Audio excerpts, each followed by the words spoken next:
Hey everyone, it's Flackfire. In the absence of announcements from Bethesda on downloadable content for the hit game Fallout 4, we've been combing the internet for information that may lead us to details on the soon-to-be-announced expansions. What we found is interesting, and it lends more evidence to the idea that the first pack of downloadable content for Fallout 4 will be aquatic in nature. One of the main theories for DLC involves the Boston coastline. Various players, including myself, have found interesting structures in the waters off the coast. Many of these structures lead via pipes to the Nahant Oceanological Society. I mentioned this in a previous video on DLC that the Nahant Oceanological Society was actually a military installation during World War II and also during the Cold War. In World War II, bunkers were installed where the Nahant Oceanological Society is currently located. They featured massive 16-inch, 12-inch, and 6-inch gun batteries and were designated by the U.S. Army as 3 of the top 5 assets to defend Boston Harbor against attack. In the Cold War, Nike anti-missile, anti-aircraft missile batteries were installed in the same location. Currently, the area near the bunkers is walled off and used as a park.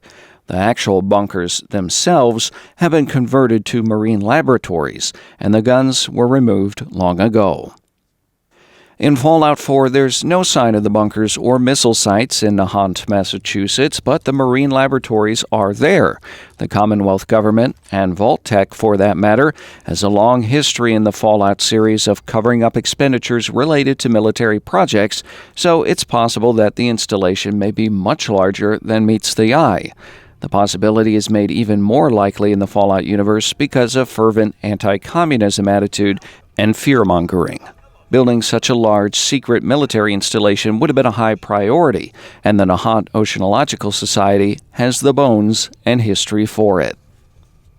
Speaking of the Nahant Oceanological Society, why even put it in the game?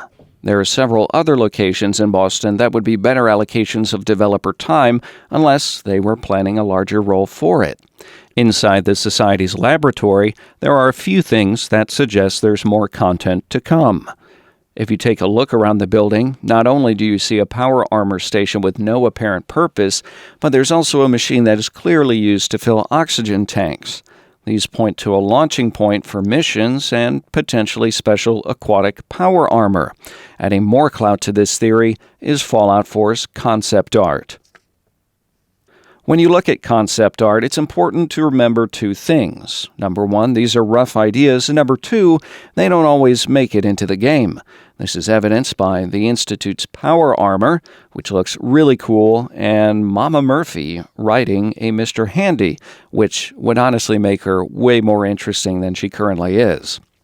Concept art for Fallout 4 features many characters holding aquatic weaponry. These range from small handheld harpoon guns, like the Cut Content harpoon gun, to large tripod-mounted harpoons. There's even a trident launcher. Perhaps these ideas were left by the wayside as the game moved forward in development, but there's an awfully strong focus on the fishing industry present in the art. One of the concept art pictures features a new faction of enemies in Fallout 4 called Wharf Rats. Images of the wharf rats suggest they live exclusively on the shore or at sea. Perhaps the developers thought it would take too much time and resources to finish out this faction, or perhaps they're being saved for future DLC.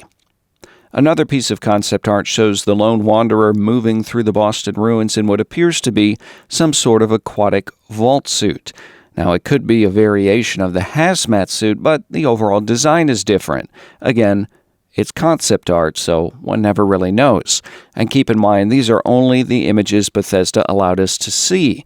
They've been scrubbed of potential DLC spoilers most likely, so we could be way off the mark here, but there's a lot of evidence pointing to water for DLC, especially the fact that water covers about a third of the map in the game, and there's specifically a perk that allows you to breathe underwater. Why give us that unless we'll be spending a lot of time there?